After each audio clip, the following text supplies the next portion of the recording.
Chapter 1111. Tanpa mengingatkan Liu Ziwei, Li Ziki yang berpengalaman juga tahu bagaimana menghadapinya saat ini. Di tengah pertempuran, pendidikan di Pulau Abadi Giok Hijau tidak pernah membuat mereka terganggu dalam pertempuran.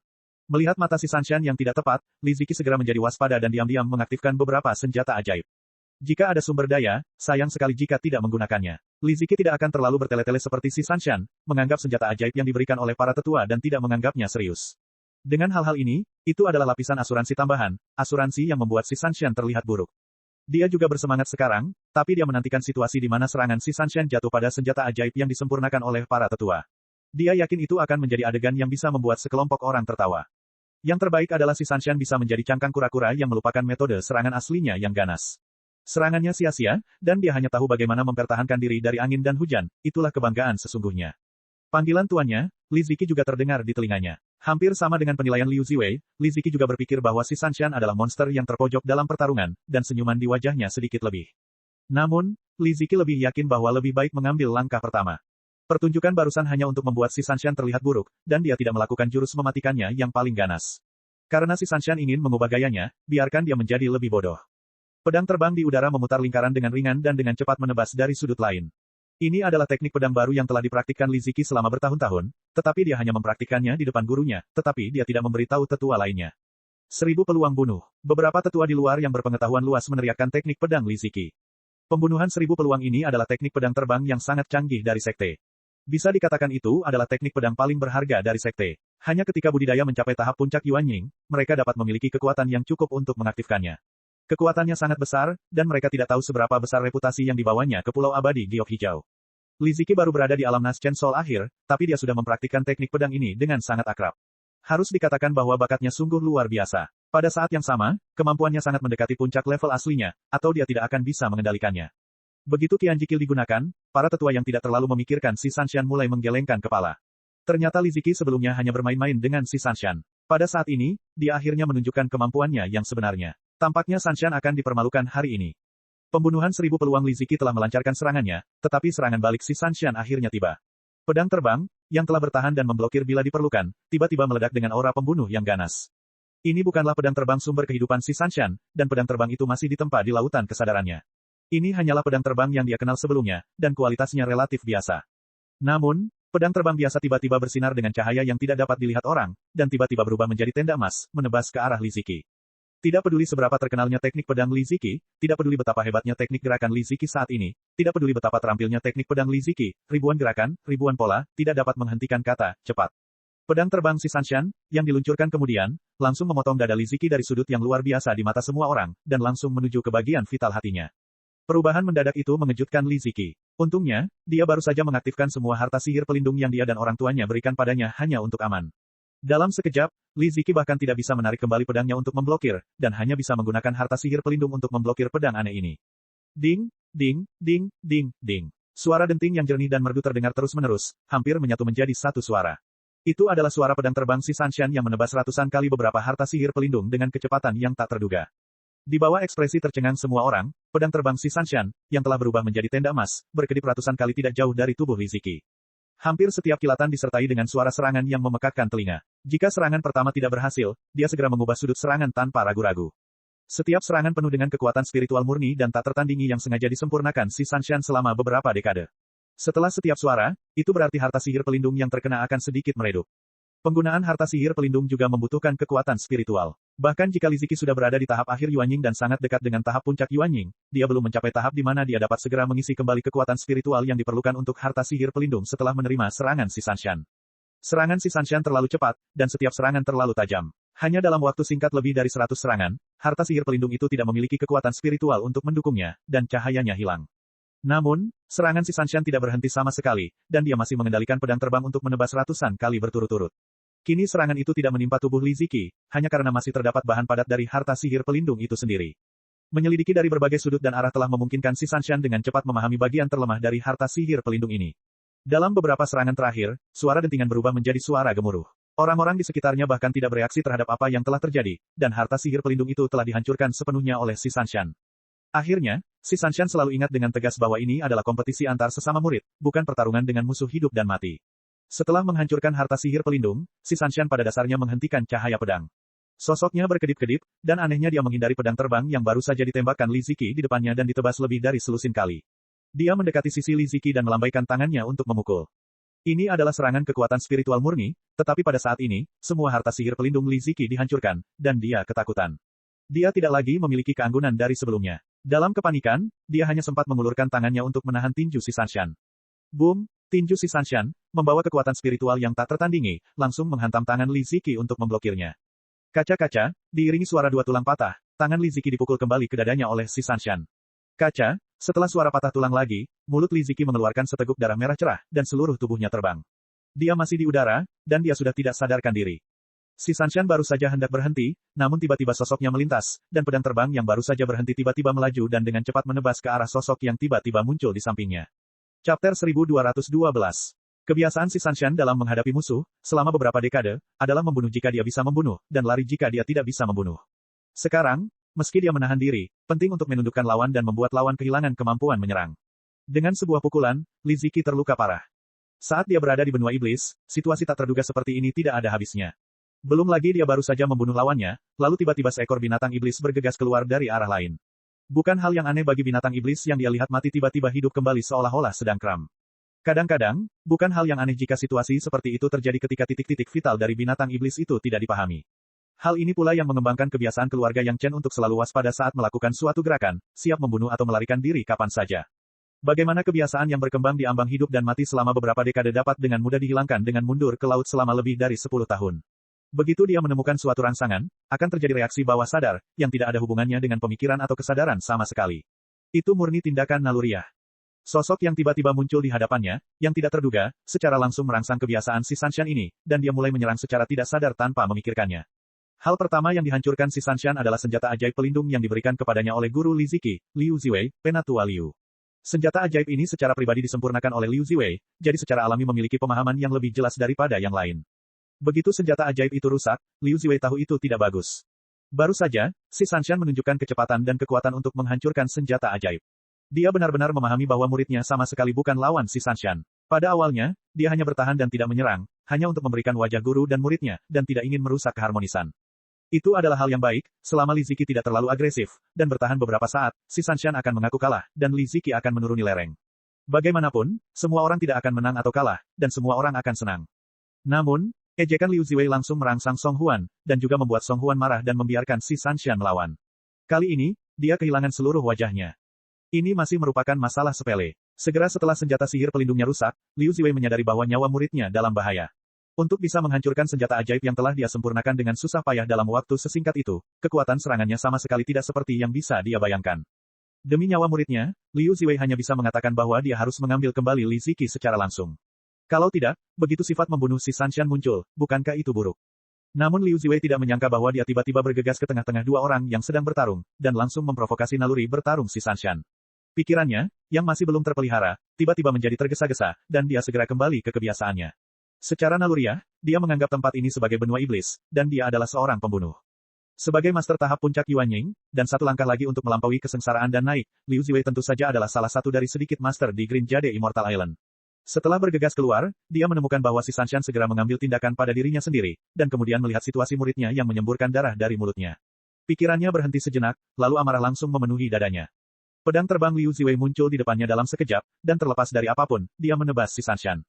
Bukankah itu hanya sebuah kompetisi? Apakah perlu menggunakan tangan yang berat? Dalam benak Liu Ziwei, dia tidak berpikir bahwa ini adalah kesalahan guru dan muridnya sendiri, dan dia tidak menyadari bahwa si Sanshan telah berbelas kasihan sekarang. Dia baru saja melihat si Sanshan telah melukai muridnya secara serius dengan sebuah pukulan. Kemarahan yang didorong oleh amarah juga menjadi faktor lain yang merangsang si Sanshan. Hampir seperti refleks, pedang terbang si Sanshan naik untuk menghadapinya. Ding, dengan suara yang nyaring, suara benturan kedua pedang terbang tidak berlangsung lama. Tenda emas yang dikendalikan oleh si Sanshan mengalihkan pedang terbang Liu Ziwei. Kemudian semua orang menyaksikan tenda emas berputar dengan cepat dan langsung di antara leher Liu Ziwei. Suara pedang terbang yang membelah daging begitu memekakkan telinga di tengah seruan orang-orang di sekitarnya. Tiba-tiba, bekas darah muncul di tenggorokan Liu Ziwei. Ding, ding, ada dua suara berturut-turut. Tenda emas si Sanshan tiba-tiba memantul dari tenggorokan Liu Ziwei, lalu berputar di udara dan tiba-tiba kembali ke sisi si Sanshan. Dua sosok tiba-tiba muncul. Mereka adalah Penatua Bei Suangyu dan Penatua Min Huafeng, yang telah menyaksikan pertempuran di arena. Keduanya bertindak hampir pada waktu yang bersamaan. Sebelum kepala Liu Ziwei hendak dipenggal, mereka memblokir pedang terbang si Sanshan. Meski begitu, tenggorokan Liu Ziwei dibelah. Trakeanya langsung dipotong, dan lebih dari separuh pembuluh darahnya dibelah. Darah menyembur keluar seperti air mancur. Wajah Liu Ziyin dipenuhi rasa tidak percaya. Matanya terbuka lebar saat dia memegang erat tenggorokannya dengan kedua tangan. Suara gemericik terdengar dari tenggorokannya, tapi dia tidak bisa mengeluarkan suara lain. Tubuhnya juga mulai runtuh perlahan. Penatua Min Huafeng, yang telah bergegas mendekat, meraih tubuh Liu Ziwei dan melemparkannya ke arah kepala balai-balai pengobatan. Pada saat yang sama, dia dan Bei Suangyu bergegas mendekat satu demi satu. Demikian pula, Bei Suangyu juga melemparkan tubuh Li Ziki keluar, sehingga semua orang bisa memberikan pertolongan pertama padanya. Masyarakat sekitar sudah kaget dengan perubahan ini. Kepala balai-balai pengobatan melihat tubuh Liu Ziwei terbang, dan buru-buru menangkapnya di udara. Dia membuka tangan Liu Ziwei yang menutupi tenggorokannya, dan menggunakan ramuan terbaik untuk mengobati trauma untuk mengoleskannya pada luka. Untungnya, dia adalah master tahap puncak Yuanying. Ini bukan pemenggalan kepala secara langsung, namun hanya sayatan dangkal pada trakea dan pembuluh darah, yang tidak berakibat fatal. Di bawah perawatan cepat dari Hall Master of the Medicine Hall, nyawanya bisa diselamatkan. Si Sanshan sudah terstimulasi lagi, dan biasanya bertemu dengan Elder Bei dan Elder Min yang bergegas. Saat bertarung, dia selalu waspada terhadap orang-orang di sekitarnya. Saat ini, dia tidak panik sama sekali, dan hanya berjuang sepuasnya. Kecepatan Bei Suangyu sangat cepat, dan dia bergegas ke depan. Dia baru saja mengkonsolidasikan wilayahnya setelah dipromosikan ke tahap Dacheng, dan ketika si Sanshan menyerang Liu Ziwei, dia juga menyerahkan Li Ziki untuk sementara, sehingga dia berhasil menyelamatkan orang. Sekarang pikiran Penatua Bei adalah pertama-tama menekan si Sanshan, dan kemudian perlahan-lahan membimbing si Sanshan untuk berhenti. Dengan basis budidaya Dacheng tahap awal Penatua Bei, tidak akan ada masalah dalam menekan murid di tahap tengah Yuanying, dan dia bahkan dapat dengan mudah menekan si Sanshan, sehingga dia tidak akan terluka. Idenya bagus, di hati Bei Suangyu, di hati Penatua Min, dan bahkan di hati orang-orang tingkat tinggi di sekitarnya, mereka mungkin punya rencana seperti itu, kecuali keluarga Yang Chen. Namun, semua orang meremehkan si Sanshan. Penatua Bei, yang bergegas, segera merasakan kekuatan si Sanshan. Chapter 1113. Tenda emas berputar dan langsung menuju ke tenggorokan Penatua Bei. Penatua Bei, yang telah menyiapkan pedang terbangnya, segera menggunakannya untuk memblokir. Sial, tenda emas diguncang oleh pedang terbang Penatua Bei. Penatua Bei hendak bergegas maju, tetapi tiba-tiba dia menyadari bila angin tajam memotong pinggangnya. Tubuhnya berhenti, dan pedang terbang berputar dan memotong bila angin. Serangan si Sanshan bukan hanya pedang terbang. Ketika dia berada di benua iblis, itu hanyalah tendangan di kepala, dan dia akan melakukan apa saja. Selama dia bisa membunuh musuh, tidak peduli cara apa yang dia gunakan, dia akan mencobanya. Ini juga merupakan kebiasaan, dan kebiasaan dikepung. Sekarang ada orang-orang si Sanshan yang waspada di mana-mana, dan dua orang telah bergegas. Secara naluriah, reaksi pertama si Sanshan adalah menjatuhkan yang pertama secepat mungkin, dan kemudian bertemu dengan yang kedua. Ini adalah pengalaman dikepung yang diringkas dalam momen hidup dan mati yang tak terhitung jumlahnya. Berkurangnya satu musuh berarti berkurangnya satu musuh, jadi segala cara harus digunakan, dan tidak ada ruang untuk belas kasihan. Di benua iblis, monster iblis tidak akan berbicara tentang moralitas dengan Anda, dan mereka tidak akan memberi Anda kesempatan apapun. Sekalipun Anda terluka parah, ketika mereka bisa menggigit Anda, mereka tidak akan pernah melepaskannya. Faktanya, sebelum keluarga Yang Chen pergi, si Sanshan telah mengalami pengepungan semacam ini lebih dari sekali. Posisi keempat wanita pada saat itu telah melampaui kedalaman yang biasanya dicapai oleh kekuatan mereka. Musuh dapat mencabik-cabiknya kapan saja, dan tidak ada waktu untuk ragu. Saat ini, si Sanshan berada dalam kondisi seperti itu, jadi dia tidak ragu-ragu menggunakan semua jurus mematikannya. Seorang kultivator dapat membunuh orang tidak hanya dengan pedang terbang, tetapi dengan senjata ajaib apapun, dan bahkan dengan tangan kosong, mereka juga dapat menggunakan beberapa teknik. Bila angin umum, yang dipotong oleh master tahap Dacheng, akan segera dikalahkan dan disebarkan. Namun, bila angin si Sanshan sangat murni sehingga meskipun dipukul oleh Penatua Bei, bila angin itu hanya sedikit menyimpang dan tidak menghilang. Sebaliknya, ia mengubah arah dan terus menebas ke arah Elder Bei. Saat Penatua Bei berurusan dengan bila angin, setidaknya 4 berkas cahaya terbang keluar dari tubuh si Sanshan. 2 gelang dan 2 jepit rambut. Tanpa sadar, si Sanshan telah memurnikannya menjadi harta sihir tingkat pemula dan menembak ke arah Penatua Bei. Tapi tubuh si Sanshan tidak berhenti sama sekali, hampir bersamaan dengan senjata ajaib itu, tidak ada perbedaan antara depan dan belakang, dia juga bergegas. Tidak peduli seberapa kuat serangan kekuatan roh, itu tidak bisa dibandingkan dengan kekuatan destruktif dari tinju yang mengenai daging. Saat ini, bahkan tubuh adalah senjata paling ampuh. Setelah tahap puncak Yuanying, Penatua Bei, yang terutama mengabdi pada budidaya pengasingan dan jarang berpartisipasi dalam pertempuran, belum pernah menemukan gaya bertarung yang begitu sengit. Meskipun memblokir serangan pedang terbang dan senjata ajaib tidak membuatnya tampak bingung, namun serangan kuat dari serangan si Sanshan ke depan juga membuatnya sangat tidak nyaman. Boom! Master Panggung Dacheng adalah Master Panggung Dacheng. Kekuatan yang baru saja mematahkan lengan dan dada Li Ziki dengan sebuah pukulan, di depan Elder Bei, hanya mengeluarkan suara keras, dan kemudian dihantam kembali oleh tinju yang sama dari Elder Bei.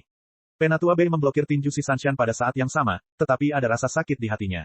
Bagaimana si Sanshan gadis kecil ini berlatih, bahkan 2 pukulan membuatnya, seorang master tahap Dacheng, merasakan sakit di tinjunya, dan bahkan beberapa tulang jarinya retak, tetapi dengan gerakan seperti ini, tidak ada orang lain yang menyadarinya. Tepat setelah 2 pukulan, Penatua Min di belakang Penatua Bei telah menindaklanjutinya. Berpikir bahwa ini adalah situasi di mana si Sanshan ditekan, tiba-tiba terjadi perubahan mendadak. 2 jepit rambut yang menusuk Elder Bei, berbalik arah dan menusuk lurus ke arah Elder Min. Penatua Min menggunakan pedang terbang untuk dengan mudah memblokir kedua jepit rambut itu. Pada saat ini, 2 gelang dan 2 jepit rambut yang dikirim oleh si Sanshan tiba-tiba meledak. Ternyata si Sanshan tak segan-segan langsung meledakkan keempat senjata sakti yang entah berapa banyak waktu dan tenaga yang telah ia keluarkan. Di benua iblis, segala hal eksternal tidak sebanding dengan kehidupan seseorang. Oleh karena itu, dalam situasi seperti ini, senjata ajaib perlu diledakkan untuk mencari peluang bertahan hidup. Pada jarak sedekat itu, kekuatan ledakan diri senjata ajaib itu bahkan bisa melukai beberapa binatang iblis tingkat daceng di benua iblis, belum lagi di sini. Karena lengah, Penatua Bei langsung dikejutkan oleh pecahan kedua gelang itu. Dia hendak menyesuaikan diri, tapi wajahnya tiba-tiba berubah dan tubuhnya bersinar. Kemudian dia merasakan sakit di bahunya, dan tenda emas terbang keluar dari rongga bahunya. Itu adalah pedang terbang si Sanshan yang menembus langsung dari bagian belakang tulang belikat dan menembus dari depan. Si Sanshan tidak menyerah begitu saja. Bahu Elder Bei baru saja terasa sakit, dan kedua tinju yang terkepal di tangannya telah mengenai tulang rusuk Elder Bei dari sudut yang aneh. Boom, suara 2 tinju tumpul yang mengenai daging terdengar, dan 2 paku kekuatan spiritual menembus langsung ke tubuh Elder Bei. Engah, seteguk darah muncrat dari mulut Penatua Bei, dan matanya menatap si Sanshan dengan tatapan yang luar biasa, tetapi tubuhnya perlahan jatuh tak terkendali. Sikat, tubuh Penatua Bei tiba-tiba bersinar dengan lingkaran cahaya, dan Penatua Min di sebelahnya telah mengorbankan senjata ajaib berbentuk perisai pada waktunya untuk melindungi Penatua Bei di dalamnya. Perisai ini baru saja muncul, dan tenda emas yang diubah oleh pedang terbang tidak dapat ditunda dan ditebas pada perisai tersebut. Jika bukan karena kemunculan perisai yang tepat waktu, maka Penatua Bei akan langsung dipotong menjadi 2 di bagian pinggang. Ketika pukulannya meleset, si Sanshan segera mundur, yang sudah menjadi kebiasaan naluriah. Pada saat yang sama, pedang terbang tidak berpikir untuk menyerang bagian penting dari Penatua Min yang sedang bergegas. Menyerang musuh juga merupakan salah satu cara untuk melindungi diri sendiri. Bagaimanapun, Penatua Min Huafeng sudah berada di tahap daceng tengah, dan akan segera memasuki tahap akhir daceng, dan dia sering pergi berperang di hari kerja. Mengandalkan basis kultivasinya yang luar biasa dan sumber kehidupannya pedang terbang, dia mati-matian menahan serangan si Sanshan yang ada di mana-mana seperti orang gila. Bahkan di hadapan sesepuh panggung daceng, si Sanshan tidak bergeming. Dalam situasi 1 lawan 1, dia bahkan selalu menyebabkan ledakan kecelakaan pada Penatua Min Huafeng. Segala macam metode serangan yang luar biasa muncul satu demi satu, dan semangat juangnya begitu kuat bahkan Penatua Min pun mendapat banyak tekanan. Anggota tingkat tinggi dari Green Jade Immortal Island di sekitarnya sudah tercengang. Siapa sangka bahwa seorang murid yang sepertinya baru berada di tahap tengah Yuanying, dan baru saja melangkah ke tahap tengah Yuanying, justru melukai para seorang murid di tahap akhir Yuanying, satu di tahap puncak Yuanying, dan bahkan melukai satu orang dengan parah di tahap awal Daceng, dan sekarang dia diikat dengan sesepuh tahap Daceng tengah. Hal yang paling mengejutkan adalah dalam pertarungan antara murid ini dan tetua tingkat Daceng tengah, dia benar-benar mengambil inisiatif dan menekan Penatua Min agar hanya memiliki kekuatan untuk melawan. Apakah ini kegagalan dari pengalaman yang dikatakan Liu Ziwei? Chapter 1114. Sanshan, Penatua Min bukanlah musuh. Di tengah serangan putus asa si Sanshan, suara yang Chen sangat lembut tapi sangat jelas dimasukkan ke dalam kelompok pertempuran. Naluri bertarung si Sanshan hanya terstimulasi, dan dia tidak sepenuhnya kehilangan akal sehatnya. Saat berhadapan 1 lawan 1, dia tidak terlalu gugup. Pada saat ini, begitu suara yang Chen keluar, si Sanshan segera menyadari situasinya dan buru-buru mundur untuk berhenti. Sanshan tidak masuk akal, tolong hukum aku, Tuan Pulau. Ketika dia mengerti apa yang baru saja terjadi, si Sanshan sedang terburu-buru dan buru-buru membungkuk ke arah penguasa Tantai. Sejujurnya, dari awal penyerangan si Sanshan hingga menjatuhkan Li Ziki, Liu Ziwei dan Elder Bei, itu hanya beberapa saat, dan bahkan waktu pertarungan sebenarnya hanya beberapa tarikan napas. Baru setelah dia akhirnya dihentikan oleh Penatua Min, waktu pertarungan menjadi sedikit lebih lama. Teknik pembunuhan sekali tembak semacam ini sangat sejalan dengan cara semua orang berlatih di benua iblis. Tidak ada ruang untuk belas kasihan dan kemunduran. Setiap kali mereka bergerak, mereka harus melakukan yang terbaik untuk membunuh musuh. Tanpa diduga, itu digunakan dalam pertarungan antar sesama murid, yang secara langsung menimbulkan konsekuensi seperti itu. Hukuman apa? Bukannya kamu harus bersaing dengan mereka? Guru si Sanshan, Song Huan, juga kehilangan kesabaran saat ini. Untuk waktu yang lama, dia tidak berbicara mewakili muridnya, karena si Sanshan telah mendapatkan posisinya di Pulau Abadi Giok Hijau. Tapi kali ini, si Sanshan sudah terlalu lama pergi. Sekelompok orang telah melupakan bakat luar biasa dari murid perempuan yang luar biasa ini, dan mereka harus memaksanya mengambil tindakan untuk mencapai hasil seperti itu. Selain sindiran Liu Ziwei barusan, akan aneh jika Song Huan tidak meledak. Tapi ngomong-ngomong, itu sebenarnya bukan kesalahan si Sanshan. Sejak awal, si Sanshan tidak menerima tantangan tersebut. Bahkan Yang Chen mengatakan bahwa ada beberapa kekurangannya, seperti kurangnya kontrol dan ketidakmampuan untuk menahan diri. Ini semua telah disebutkan sebelumnya. Jika alasan ini digunakan untuk menghukum si Sanshan saat ini, maka Pulau Abadi Giok Hijau akan sangat memalukan di depan Yang Chen. Tuan Tantai tidak menjawab untuk waktu yang lama. Faktanya, tidak hanya Tuan Tantai, pada kenyataannya, semua anggota tingkat tinggi dari Pulau Abadi Giok Hijau yang sedang menonton semuanya tercengang.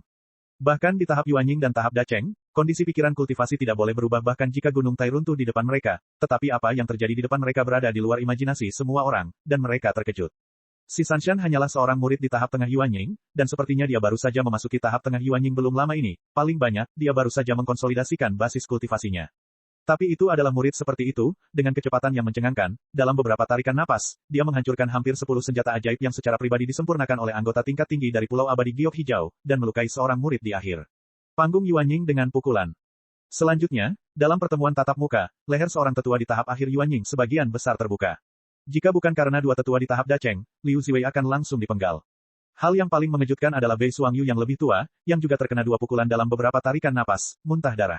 Jika bukan karena tanggapan tepat waktu dari Penatua Min Huafeng, mungkin ada konsekuensi yang lebih mengerikan. Bahkan di depan Penatua Min di panggung Dacheng Tengah, si Sanshan tidak menunjukkan rasa takut apapun. Serangannya yang terus-menerus tidak berhasil sama sekali, dan bahkan memaksa Penatua Min untuk mengambil posisi bertahan. Serangkaian serangan sengit bahkan membuat Penatua Min merinding.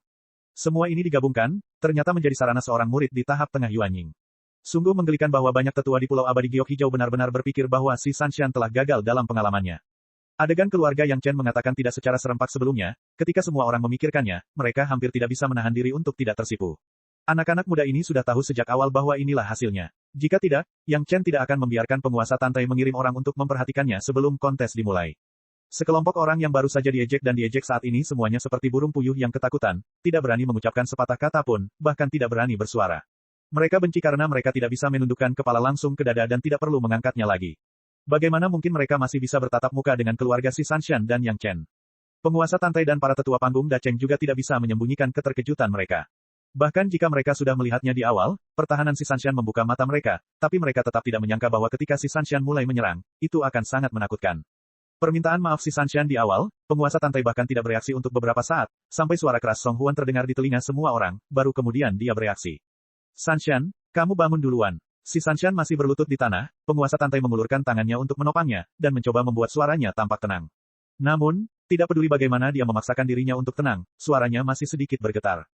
Ini bukan rasa takut, tapi gemetar karena kegembiraan. Muridnya sendiri, setelah pergi ke benua iblis untuk mendapatkan pengalaman, akan memiliki kinerja yang luar biasa. Bukankah itu berarti di masa depan, jika memungkinkan, para murid Pulau Abadi Giok Hijau akan memiliki cara yang lebih baik untuk mendapatkan pengalaman? Si Sanshan berdiri sesuai dengan kata-katanya, dan Song Huan sudah keluar. Tanpa berkata apa-apa, dia menarik murid kesayangannya kembali ke kursi. Sampai si Sanshan kembali ke tempat duduk aslinya, wajah si Sanshan masih terlihat gelisah. Di mata Song Huan, itu bahkan lebih menyakitkan. Jangan takut, kamu tidak melakukan kesalahan apapun dalam masalah ini. Jika ada yang salah, itu kesalahan Penatua Liu, jangan khawatir. Song Huan jarang menghibur muridnya, tapi matanya menatap penguasa Tantai, menunggunya berbicara. Penguasa Tantai hanya bisa tersenyum pahit di dalam hatinya, namun situasinya tidak mudah untuk dihadapi. Dari sudut pandang yang masuk akal, si Sanshan memang benar. Dia mengatakan untuk tidak berkompetisi di awal, dan Yang Chen juga mengatakan bahwa setelah pengalaman itu, dia tidak bisa mengendalikannya dengan terampil dan tidak bisa menghentikannya. Karena Pulau Abadi Giok Hijau masih bersikeras, maka si Sanshan tidak dapat disalahkan.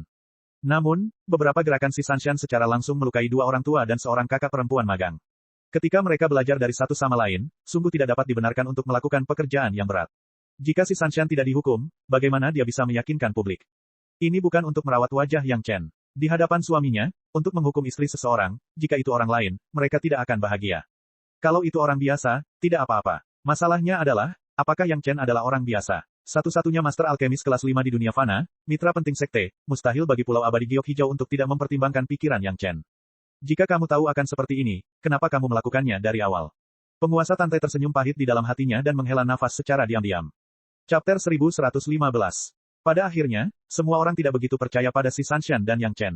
Si Sanshan telah menghilang selama lebih dari 70 tahun, dan beberapa hal di sekte selalu berubah. Masyarakat yang tidak pernah tampil mau tidak mau akan terpinggirkan. Beberapa orang ingin mengambil kesempatan untuk membuat masalah, tetapi anggota inti tingkat tinggi tidak puas dengan Yang Chen yang memaksa si Sanshan untuk pergi ke pengalaman karena mereka meremehkan pengalaman si Sanshan.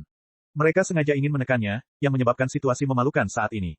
Dalam waktu sesingkat itu, Penatua Bei telah meminum obatnya, dan Li Ziki masih dalam keadaan koma. Sebaliknya, Liu Ziwei tetap terjaga. Setelah trauma di tenggorokan dengan cepat disembuhkan oleh tetua kebun obat, organ dalamnya tidak mengalami kerusakan lebih lanjut. Pada saat ini, ketika Liu Ziwei melihat muridnya sendiri masih tidak sadarkan diri dan terluka parah, dia tidak tahu bagaimana situasinya, dan hatinya dipenuhi amarah. Yang lebih rendah menyinggung dan membunuh murid dari sekte yang sama, itu harus diserahkan ke aula penegakan hukum sekte untuk hukuman berat. Penatua Liu sedang terburu-buru dan lupa bahwa dia baru saja berjalan antara hidup dan mati. Terlepas dari noda darah besar di dadanya, dia berdiri dan berteriak. Suara Penatua Liu secara langsung menarik perhatian semua orang padanya. Penguasa Tantai sedang sakit kepala. Tiba-tiba, Penatua Liu mengatakan ini, dan dia mengerutkan kening. Pada akhirnya, penggagasnya adalah Liu Ziwei, Penatua Liu. Penatua Bei Suangyu baru saja menyebutkan bahwa kultivasi si Sanshan tidak sebaik Li Ziki, dan Penatua Liu melompat keluar dan memaksa si Sanshan untuk bergerak. Si Sanshan hanya bertahan di awal dan tidak menyerang. Jelas bahwa dia memberikan cukup banyak perhatian pada Pulau Abadi Giok Hijau. Ketika sampai pada titik ini, semua orang mundur selangkah dan berpura-pura tidak menang atau kalah. Akibatnya, Liu Ziwei dan teman-temannya pergi memprovokasi Song Huan dan bahkan mengarahkan tombaknya ke Yang Chen. Kali ini, Master dan muridnya pergi bersama. Terus terang, jika mereka naik, mereka akan dibunuh oleh si Sanshan dalam hitungan detik. Saat ini, mereka bahkan melompat keluar, mereka benar-benar tidak tahu bagaimana hidup atau mati. Penguasa Tantai belum mengendurkan alisnya, tetapi keluarga Yang Chen di sana sudah merasa tidak puas. Si Sanshan baik-baik saja, tapi Yang Chen dan 3 wanita lainnya memelototi Liu Ziwei. Di mata Yang Chen, ada jejak niat membunuh dari sungai berdarah, dan dia menatap lurus ke arah Liu Ziwei.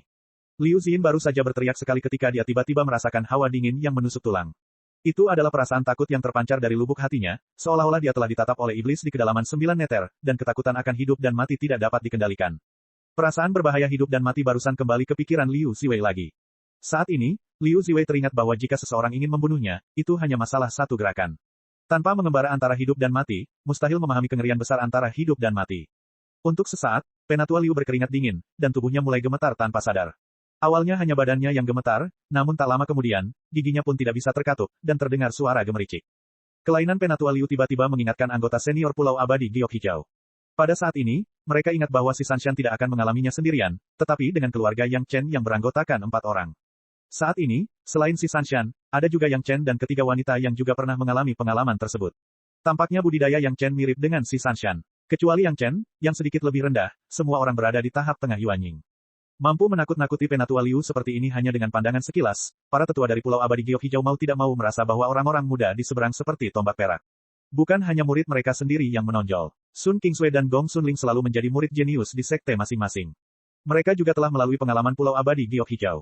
Bahkan jika ada kesenjangan dengan si Sanshan, mereka percaya bahwa kesenjangan itu terbatas. Sanshan yang mengatakannya lebih dulu, apa kejahatannya? Penguasa Tantai membuat keputusan dengan kecepatan tercepat, melambaikan tangan gioknya dan mengumumkan hasilnya dengan lantang. Tidak peduli dari sudut pandang mana, tidak ada alasan untuk menghukum si Sanshan. Belum lagi pihak lain sudah mengatakannya terlebih dahulu, hanya saja pihak lain hanya bertahan sekian lama dan tidak menyerang, cukup memberi muka, tidak bisa dihukum. Terlebih lagi, si Sanshan adalah murid sekte yang jenius, dan sekte menganggapnya sebagai harapan masa depan. Mengapa bagi seorang penatua yang biasa-biasa saja dan murid yang relatif biasa-biasa saja, mereka akan menghancurkan harapan mereka sendiri? Murid yang luar biasa, sudah terlambat untuk mencintai, bagaimana mereka bisa menghancurkan tembok besar mereka sendiri? Pulau Abadi Giok Hijau bukanlah jenis sekte yang membuat murid-muridnya sangat kecewa, mereka tidak dapat melakukan hal-hal yang membuat musuhnya bahagia. Dengan keputusan penguasa Tantai, sedikit tekanan yang dirasakan semua orang barusan menghilang tanpa jejak. Penatua Liu akhirnya menarik napas, dan tubuhnya berhenti gemetar. Pada saat ini, Penatua Liu menemukan bahwa untuk sementara waktu, dia menahan napas, dan dia bahkan tidak berani bernapas. Kali ini, tekanannya hilang, dan setelah menarik napas panjang, Penatua Liu merasakan kakinya lembut, dan dia langsung jatuh ke tanah. Keringatnya membasahi pakaiannya yang berat, dan punggungnya terasa dingin. Beberapa junior muda benar-benar membuatnya takut, seorang tetua tahap akhir Yuanying, seperti ini.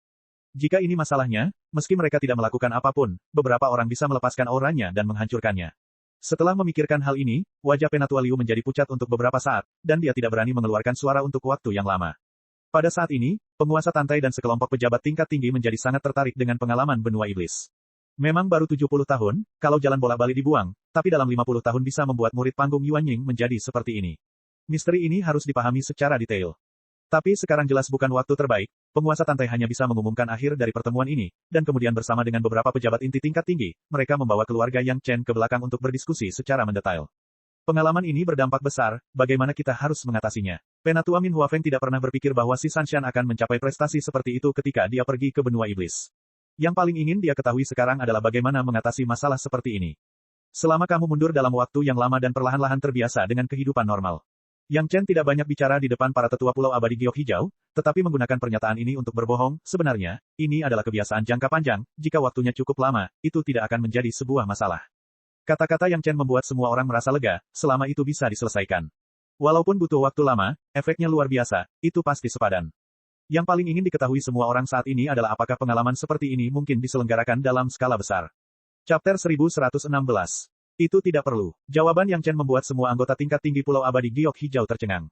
Tidak perlu. Mengapa keluarga Yang Chen pergi sendiri? Ini sangat berbahaya, ini jalan keluar yang sempit. Yang Chen melanjutkan, kami memiliki senjata sihir pertahanan tingkat atas di tangan kami, dan pesawat ulang-alik yang sangat cepat. Jika kami tidak bisa mengalahkan mereka, kami dapat melarikan diri. Orang lain belum tentu mempunyai kondisi seperti itu. Petik 2. Ini adalah kebenarannya. Pesawat ulang-alik Yang Chen juga terkenal di kalangan para pembudidaya, dan risiko benua iblis sebenarnya diketahui semua orang.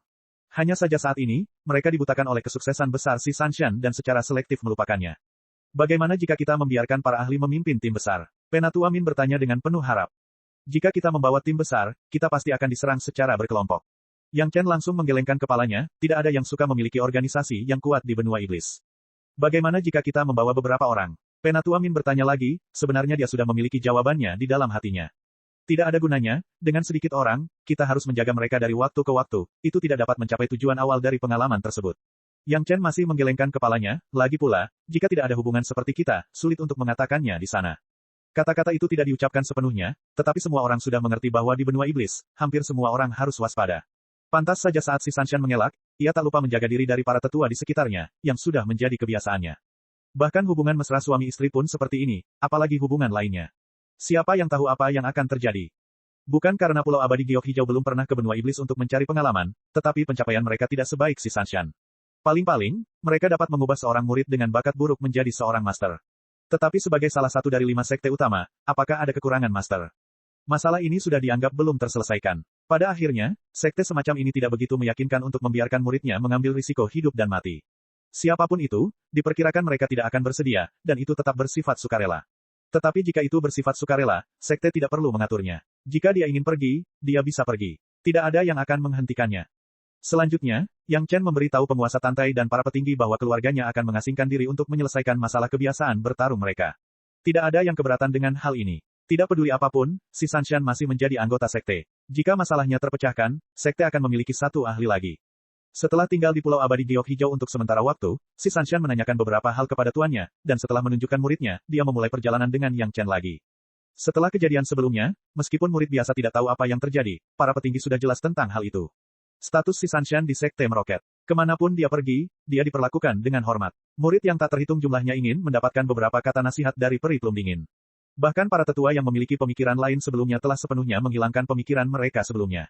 Segera, keluarga Yang Chen meninggalkan Pulau Abadi Giok Hijau. Kali ini, mereka langsung menuju ke Sekte Awan Biru. Saudari Sanshan, di Sekte Awan Biru, tidak ada yang berani memperlakukanku seperti itu. Berjalan keluar dari Pulau Abadi Giok Hijau, Sun Kingsui mulai menggoda si Sanshan, menunjukkan keunggulannya. Mengapa? Setelah kejadian sebelumnya, si Sanshan tampak lebih tenang. Dalam waktu singkat, dia telah melihat banyak hal, dan masih banyak hal yang perlu dipertimbangkan. Karena tuanmu tidak cukup kuat, Sun Kingsui berkata sambil tersenyum, dan kamu tidak tahu bagaimana menyenangkan tuanmu, dan kamu tidak tahu bagaimana menyenangkan suamimu. Kalimat terakhir itu benar-benar sebuah lelucon. Namun, pernyataan sebelumnya bahwa tuannya tidak cukup kuat adalah intinya. Guru si Sanshan, Song Huan, basis budidayanya tidak terlalu tinggi, dan statusnya di sekte tidak terlalu tinggi. Untuk bimbingan si Sanshan, sejujurnya, itu tidak seefektif bimbingan Yang Chen. Oleh karena itu, dapat dikatakan bahwa sebagian besar status si Sanshan diperoleh atas usahanya sendiri. Dalam hal ini, kata-kata Song Huan tidak cukup berbobot. Tapi Sun Kingsui berbeda. Gurunya sekarang adalah Master Tahap Dacheng, Hua Wanting, dan dia juga Master Tahap Dacheng yang telah bertarung dengan pohon anggur hantu darah selama ratusan tahun. Di sekte, dia adalah salah satu tokoh kuat yang langka. Jika orang lain ingin mengambil tindakan terhadap Sun Kingsui, mereka harus terlebih dahulu mempertimbangkan reaksi Hua Wanting. Jika peran Yang Chen diperhitungkan, tentu saja tidak ada yang berani mengambil tindakan terhadap Sun Kingsui. Ini juga merupakan sumber kepercayaan Sun Kingsui. Itu karena dia banyak mempertimbangkan sehingga dia berani menggoda si Sanshan. Tentu saja, mereka sendiri pernah mengalami cobaan hidup dan mati, dan mereka senasib. Hubungan mereka sudah sebaik saudara perempuan, dan tidak ada masalah putus. Aku tahu kamu akan menyenangkan suamimu, berhati-hatilah karena aku akan membiarkan suamiku memukulmu. Gao Yue di sebelahnya tertawa dan memarahi, lalu menoleh ke si Sanshan, Sanshan, jangan khawatir. Si Sanshan juga memahami bahwa ini adalah Sun Kingsui dan mereka takut dia tidak bahagia karena urusan sekte, dan dengan sengaja menghiburnya. Dia tersenyum dan mengangguk, menunjukkan bahwa tidak apa-apa. Mengandalkan kekuatan tuanmu, bagaimana bisa lebih meyakinkan daripada kekuatanmu sendiri? Yang Chen di samping memberikan si Sanshan secangkir teh panas yang diseduh sendiri, dan berkata sambil tersenyum, Sue kecil, jika adikmu Sanshan tidak senang, aku hanya bisa memukulmu di depannya untuk menenangkan amarahnya. Sun Kingsui tidak puas, dan mengatakan bahwa Yang Chen bias, dan keluarganya menjadi berantakan. Wajah si Sanshan dipenuhi dengan senyuman hangat, dan sedikit ketidakbahagiaan itu telah lama hilang. Namun, faktanya seperti yang dikatakan Sun Kingsway, ketika dia dipindahkan ke Sekte Awan Biru sangat mementingkan hal itu, tetapi mereka hanya dengan hati-hati bertanya tentang situasi Sun Kingsway dan mendiskusikannya dengan Yang Chen, dan tidak ada jejak situasi di Green Jade Immortal Island. Ketika Penatua Hua menunggu muridnya kembali, dia sangat bahagia sehingga dia tersenyum ketika melihat orang-orang. Dia berharap bisa mengikat Sun Kingsway ke ikat pinggangnya dan membawanya kemanapun dia pergi. Dia tidak ingin berpisah sejenak pun. Orang lain, belum lagi mereka ingin menguji Sun Kingsway, meskipun mereka memiliki sedikit keraguan, mereka langsung didorong kembali oleh Penatua Hua. Murid tubuh tua ini belum mengatakan apa-apa, ini bukan giliranmu untuk menuding. Apa hasil dari pengalaman tersebut, Penatua Hua tidak berniat membagikannya kepada orang lain. Hanya dia yang tahu, Master Sekte Lu yang tahu, dan orang lain tidak perlu memperhatikannya. Tentu saja, kelemahan dari sindrom pembunuhan, Penatua Hua juga dengan jelas mempelajarinya dari Yang Chen, yang membuatnya sangat khawatir. Namun, Yang Chen mengatakan bahwa dia punya cara untuk menyelesaikannya. Meskipun Penatua Hua enggan, dia tetap membiarkan Sun Kingsway tinggal di sekte selama lebih dari sebulan, dan sekali lagi membiarkan Sun Kingsway pergi bersama suaminya. Sebelum pergi, Penatua Hua tidak lupa mengancam Yang Chen untuk bersikap baik kepada muridnya sendiri, jika tidak, dia akan berhati-hati terhadap kepalanya. Chapter 1117. Sejak meninggalkan Sekte Awan Biru, senyum bangga Sun Kingsway tidak berkurang. Sikap sekte terhadapnya dan sikap Pulau Abadi Giok Hijau terhadap si Sanshan membuatnya memiliki modal yang membanggakan. Namun, setelah melihat perlakuan yang diterima Yang Chen setelah kembali ke sekte, bahkan Sun Kingsway harus mengakui bahwa status suaminya masih lebih tinggi. Kepala Istana Chunyang, bersama sekelompok tetua, secara pribadi menunggu di luar aula utama sekte, seolah menyambut pahlawan yang menang. Belum lagi bertanya, mereka bahkan tidak menanyakan satu pertanyaan pun, tetapi semua orang dengan senang hati mengatakan bahwa kembali baik, senang kembali. Ini adalah Istana Chunyang. Tentu saja, si Sanshan dan Sun Kingsway tidak dapat berpartisipasi dalam beberapa kesempatan. Yang Chen menempatkan mereka di halaman kecilnya sendiri dan membiarkan mereka beristirahat terlebih dahulu, lalu dia bertemu lagi dengan kepala istana dan pejabat tingkat tinggi lainnya. Dalam lebih dari 70 tahun sejak dia pergi, sekte telah mengalami perubahan besar. Belum lagi yang lainnya, hanya rumah-rumah di Gunung Meiking yang sepertinya bertambah beberapa kali lipat. Dari sini terlihat betapa makmurnya Istana Chunyang.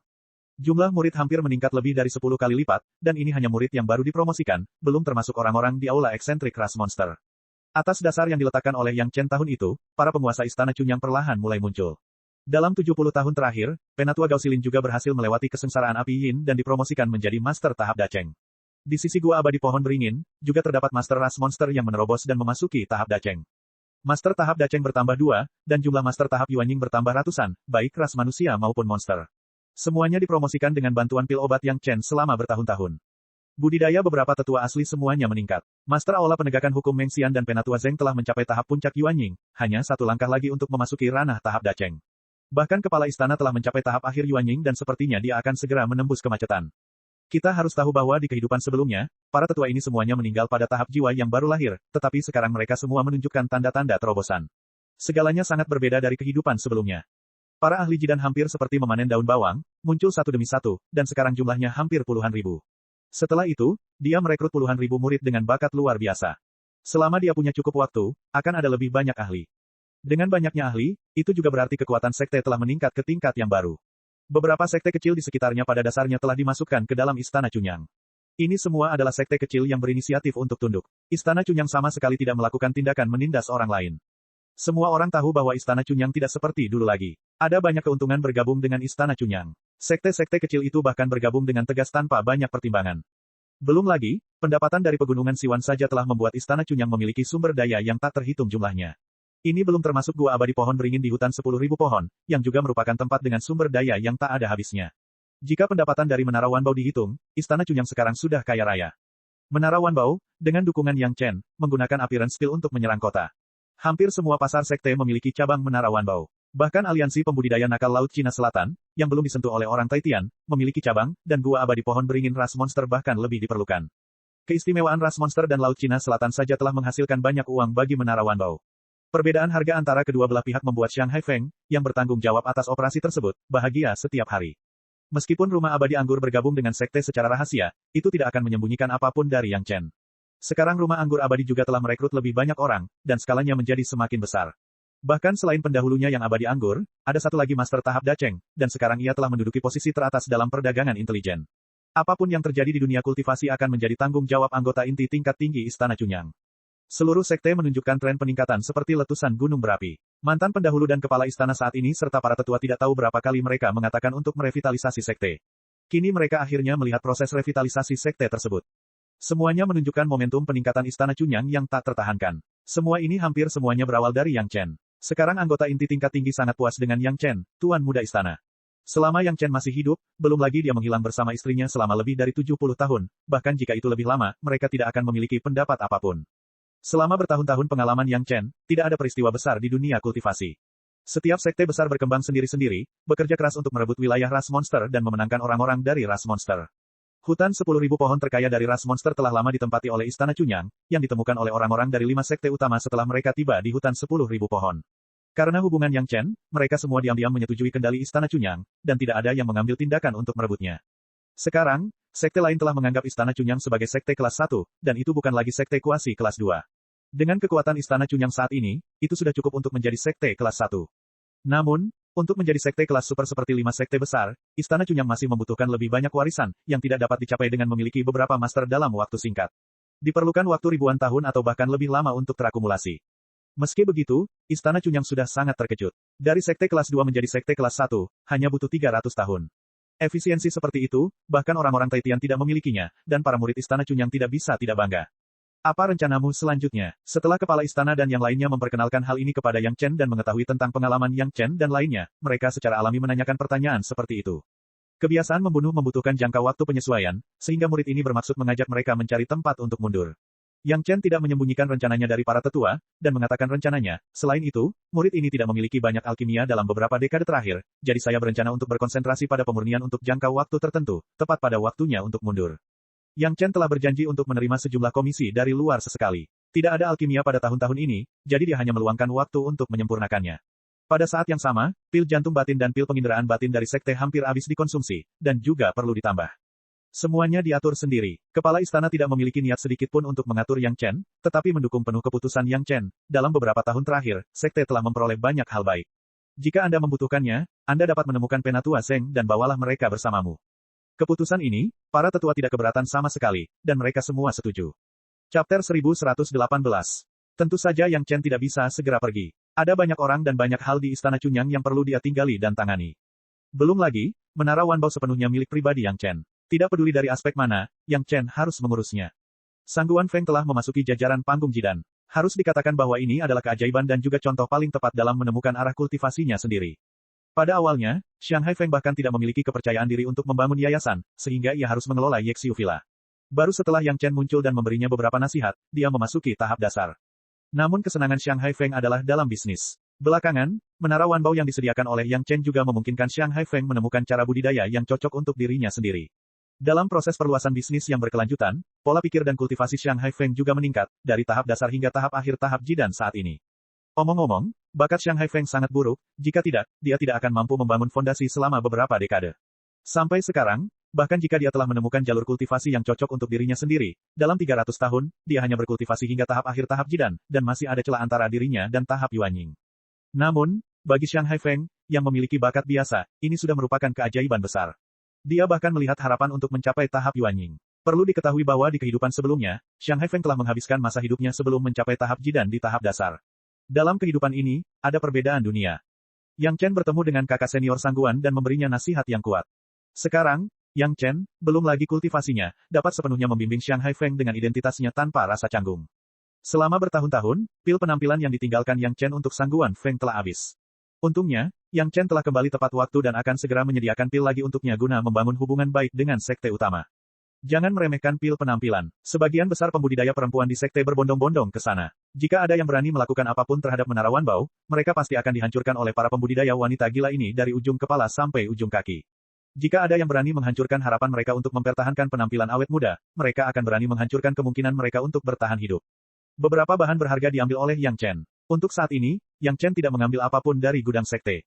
Bagaimanapun, Menara Wanbao sudah dapat memenuhi kebutuhan Yang Chen. Tidak perlu mengambil keuntungan dari sekte saat ini, meskipun tidak ada seorang pun di Istana Chunyang yang berpikir bahwa Yang Chen mengambil sesuatu dari sekte sedang mengambil keuntungan dari sekte. Grandmaster dan para tetua akan berkunjung satu persatu, tidak terkecuali iblis pohon tua Si Kui, Si Esa, dan yang lainnya. Mereka semua meluangkan waktu untuk bertemu sendirian. Bahkan teman baiknya Duqian pun tidak ketinggalan. Hampir setiap orang yang memiliki hubungan baik dengan Yang Chen mengatur pertemuan terpisah. Yang Chen tidak dapat secara langsung membimbing para tetua, tetapi dia mengemukakan beberapa sarannya sendiri tentang kultivasi dalam bentuk saran. Saran-saran ini diterima oleh para sesepuh tanpa kecuali. Untuk hal yang masuk akal, tidak ada yang tidak menyukai budidaya mereka yang tinggi. Untuk teman-teman satu generasi, Yang Chen tidak memiliki banyak pertimbangan dan langsung memberi tahu pihak lain beberapa hal. Si Kui dan si Esa terbiasa dibimbing oleh Yang Chen, dan iblis pohon tua mendapat banyak manfaat. Du Qian sekarang berada di puncak tahap Jidan dan akan segera memasuki tahap Yuanying. Setelah bimbingan Yang Chen, dia membiarkan dia mendapatkan pil penginderaan batin dari sekte sendiri. Jika dia meminum pil mempertanyakan hati batin bila diperlukan, sama sekali tidak masalah baginya untuk dipromosikan ke tahap Yuanying. Setelah merawat para tetua dan teman dekatnya satu persatu, Yang Chen menoleh ke murid-muridnya.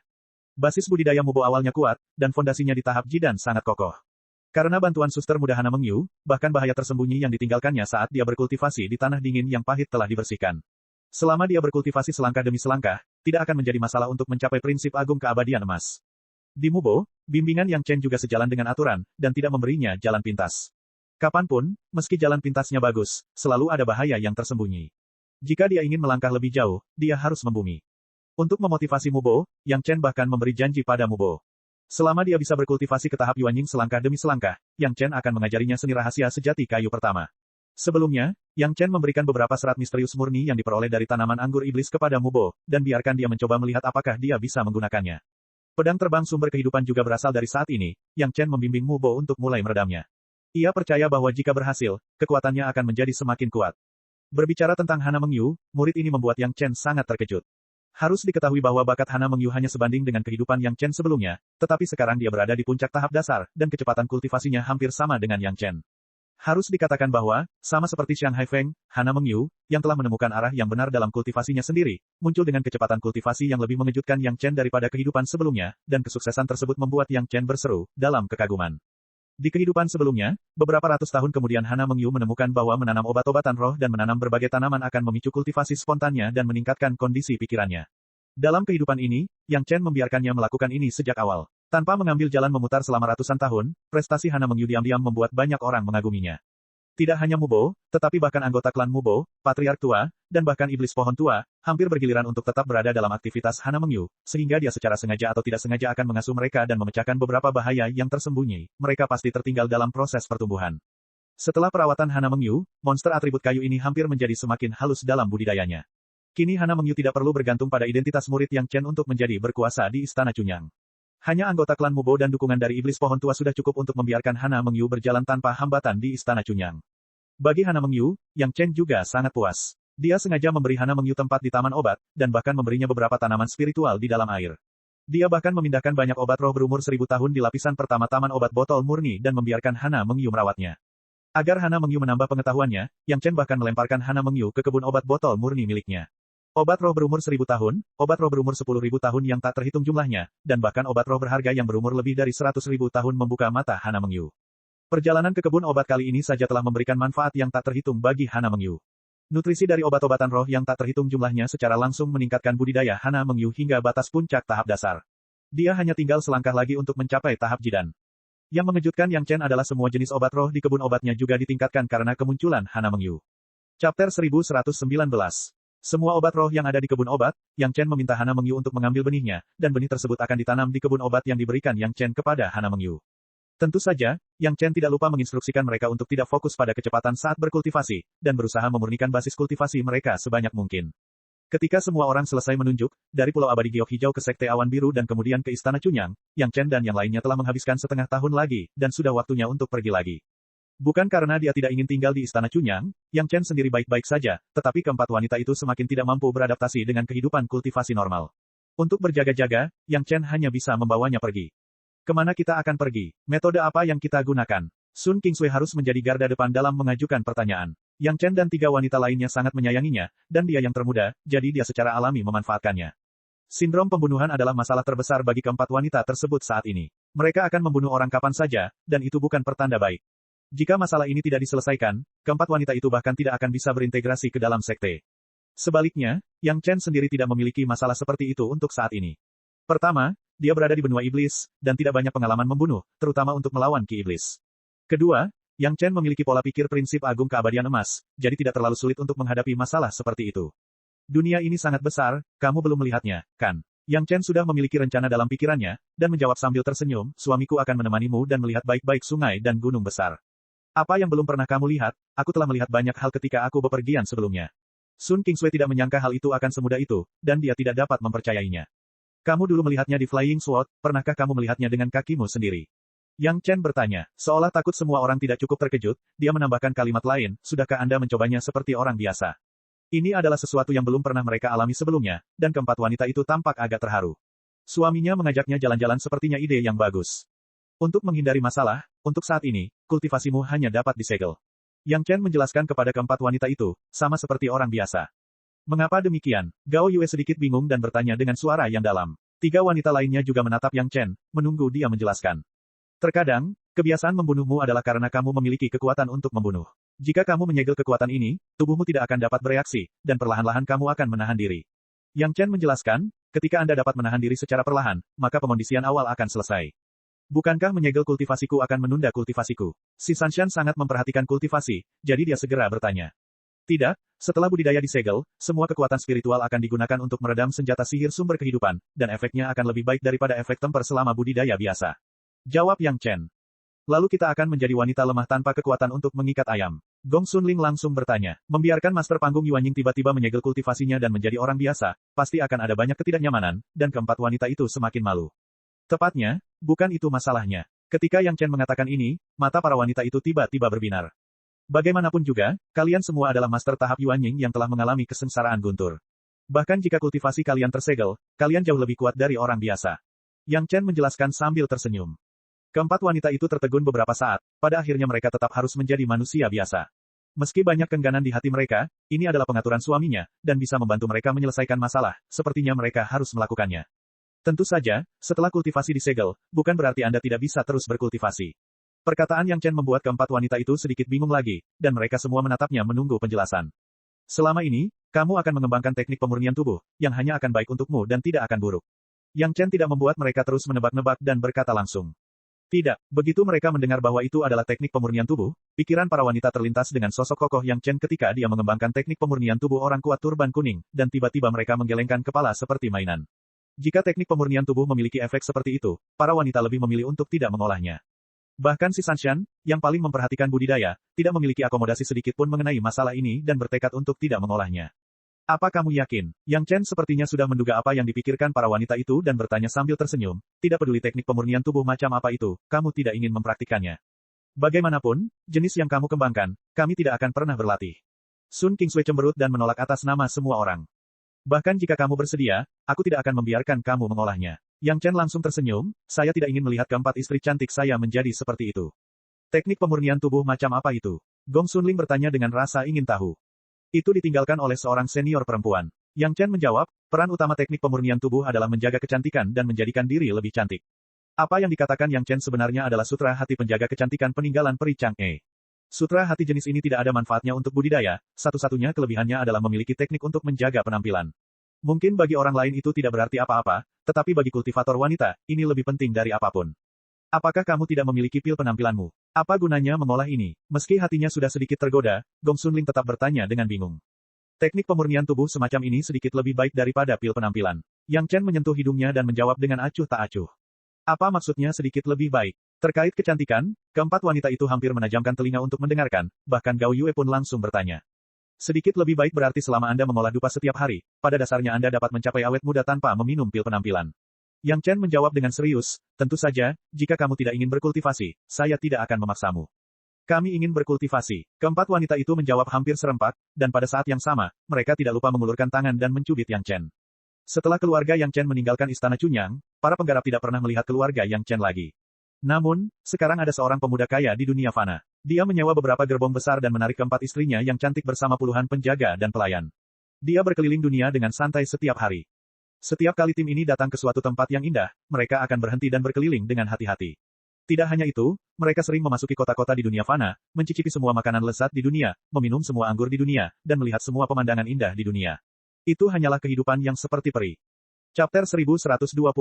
Awalnya keempat wanita itu tidak suka ada orang lain di keluarganya. Mereka hanya ingin melihat-lihat indahnya gunung dan sungai bersama suaminya. Meskipun basis budidaya keempat wanita itu disegel, Yang Chen tidak sepenuhnya menyegelnya. Dia hanya memberi mereka kebebasan untuk membuka segel kapan saja ketika mereka berada dalam situasi hidup dan mati. Namun, Yang Chen masih menahan keempat wanita itu dengan kuat. Mereka tidak boleh membukanya dengan mudah kecuali mereka berada dalam situasi hidup dan mati. Ini bukan hanya untuk menyesuaikan sindrom pembunuhan, tetapi yang lebih penting, ada semacam proses pemurnian hati di dalamnya.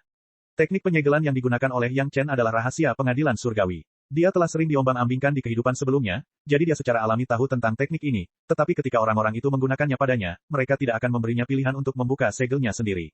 Tetapi harus dikatakan bahwa teknik pengadilan surgawi sungguh ajaib. Saat menyegel basis kultivasi, sebagian besar kekuatan spiritual di tubuh kultivator asli dapat digunakan untuk memberi makan senjata ajaib sumber kehidupan mereka sendiri. Pada saat yang sama, segel ini memiliki keunggulan lain, yaitu dapat meningkatkan kemurnian kekuatan spiritual secara signifikan. Sebagian kecil dari kekuatan spiritual digunakan untuk memelihara dan menyehatkan tubuh. Selain itu, Yang Chen membiarkan keempat wanita itu berlatih teknik peri Chang'e. Pada momen spesial ini, itu jelas merupakan kombinasi terbaik. Kultivator yang tinggi dan perkasa tiba-tiba menjadi orang biasa, tidak ada pikiran siapapun yang bisa menerimanya dengan tenang. Hampir maha kuasa menjadi tidak berdaya. Meskipun dengan fisik mereka, ditambah dengan baptisan kesengsaraan guntur, kebugaran fisik mereka bahkan beberapa tingkat lebih tinggi daripada yang terkuat di antara manusia, namun bagaimanapun juga, itu tidak dapat dibandingkan dengan tahap jiwa yang baru lahir. Keempat wanita itu pada awalnya sangat tidak terbiasa, dan bahkan mau tidak mau ingin membuka segelnya. Jika bukan karena Yang Chen ada, mungkin Sun Qingsui, yang paling bersemangat, akan mengambil inisiatif untuk membukanya. Dalam hidup ini, tidak dapat dipungkiri bahwa manusia akan menghadapi segala macam hal baik, hal buruk, kebahagiaan, dan kemunduran. Yang Chen sangat serius terhadap keempat istrinya yang tidak terbiasa tetapi menahannya. Tidak peduli apa tingkat kultivasinya, akan selalu ada masalah yang tidak dapat diselesaikan dengan basis kultivasi mereka sendiri. Sekarang saya telah menyegel kultivasi saya, ini adalah kesempatan baik bagi saya untuk merasakan bagaimana menghadapi masalah yang tidak dapat saya tangani. Petik 2. Ketika keempat wanita itu mendengar kata-kata Yang Chen, mereka semua memiliki pemikirannya masing-masing. Faktanya, banyak sekali konten yang terkandung di dalamnya. Bisa atau tidaknya mereka memahaminya bergantung pada pemahaman keempat wanita tersebut. Untungnya, di antara empat istri Yang Chen, salah satu dari mereka memiliki kemampuan pemahaman yang sangat baik. Meskipun mereka masih tidak mengerti apa yang dimaksud Yang Chen, selalu ada harapan yang berbeda. Bukankah kita akan lebih mampu mengatasi masalah ini jika kita mempunyai kekuatan? Si Sanshan menanyakan pertanyaan yang sangat tidak biasa. Ketiga wanita itu juga menunggu jawaban Yang Chen. Sepertinya mereka belum sepenuhnya mengerti.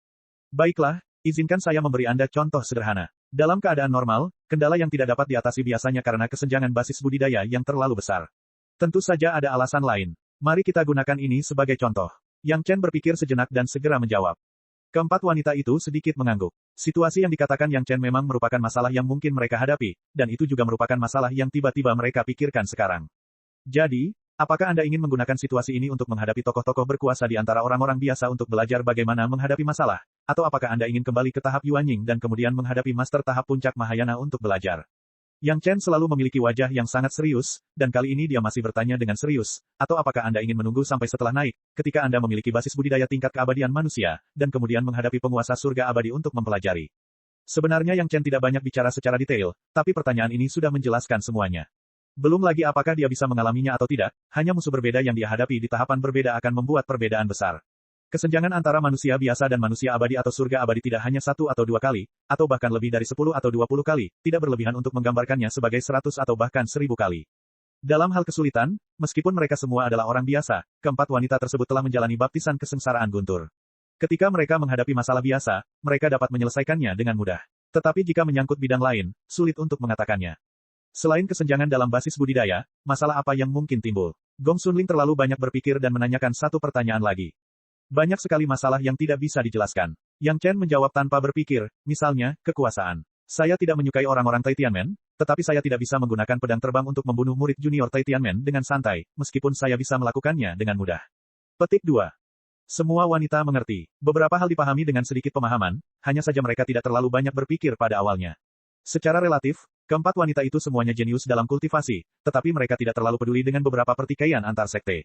Inilah sebabnya dalam kehidupan sebelumnya, meskipun peri plum dingin dan peri salju menari adalah yang terbaik di dunia, mereka tetap bukan master sekte Pulau Abadi Giok Hijau dan sekte Awan Biru. Seringkali, mereka bertindak sebagai preman, bukan otaknya. Inilah perbedaannya. Tentu saja, justru karena mereka berpikiran tunggal dan fokus pada kultivasi sehingga mereka memperoleh prestasi seperti itu di kehidupan sebelumnya. Bahkan karena alasan yang sama mereka menjadi sasaran beberapa serangan diam-diam berskala besar di kehidupan mereka sebelumnya. Jika bukan karena basis budidaya mereka yang tinggi, mereka mungkin akan dimanfaatkan. Dalam kehidupan ini, Yang Chen tidak akan membiarkan mereka mengambil risiko yang sama lagi. Menyegel dunia pengalaman kultivasi juga membuat mereka memahami lebih banyak tentang metode ini. Itu bukan untuk meminta mereka menjadi orang yang penuh perhitungan sejak saat itu, tetapi untuk membiarkan mereka memahami hal ini dan menggunakan cara yang paling tepat untuk menyelesaikan apapun yang mereka temui.